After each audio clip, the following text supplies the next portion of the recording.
Yan, good morning sa inyo lahat dyan. This is Kuya and welcome to my vlog. At nandito tayo ngayon sa Malanday, Valenzuela. At ating muling i-update itong ginagawa nilang station and depot PNR and SCR project dito sa area na ito. At silipin natin kung ano na yung mga kaganapan dyan. At check natin yung launching gantry na patungong south o Malinta. Tignan natin kung hanggang saan na po yung kanyang naabot. At dito po sa may papunta naman ng may kawayan, check natin yung cash in dyan kung nakarating na po dito o nagsalubong na dito sa may ginagawa naman ng viaduct na galing sa may kawayan. Sa mga bago pa lang dyan at sa mga hindi pa po nakapag-subscribe, please like, share, and subscribe po para ma-notify po kayo tuwing may bago tayong upload. At paki-comment na rin po kung ano po yung masasabi nyo sa project na ito. Maraming salamat po!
So andito na po yung launching gantry na galing dito sa may Valenzuela Station and Depot. Yan po.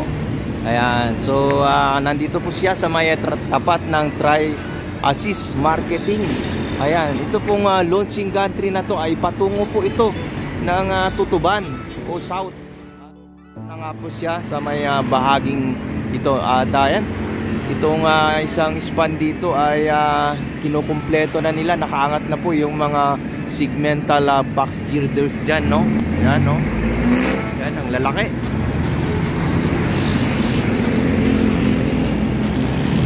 So itong bahagi ito ay patungo po yan ng Metro Manila. Ayan. So yung mga posted dyan nakabang na rin po hanggang doon sa may Malinta Bridge.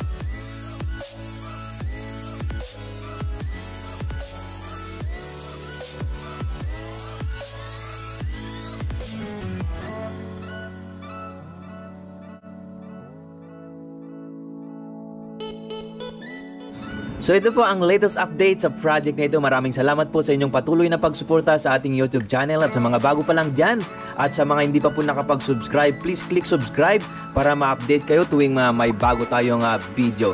Ayan, maraming salamat po muli. God bless!